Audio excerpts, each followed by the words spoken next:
หลอกอายคักแท้นอลาบอกว่ายังโสด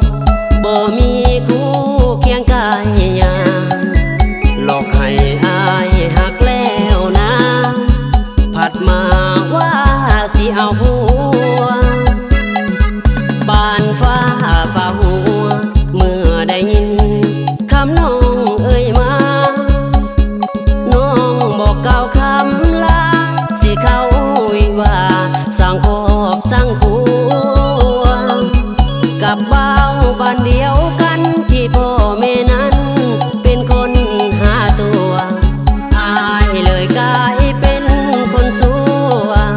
ในสายตาเจ้าทันทีเจ็บคักอีหลีจนเว้าอีหยังบ่น่ามาหลอกให้อายหักแล้วกะนี้สาวเอ้ยสาวเขาจังแม่นตัวได้ตัวดีบ่น่าสิตัวแบบนี้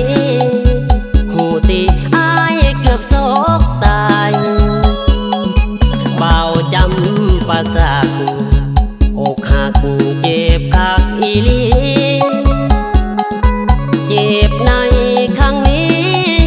แพทย์หมอเสื่อยังบ่ได้เจ็บย้อนสาวหลอกเหมือนห่อทิ่มแทงกลางใจผู้สาวบ้านจะลืมใส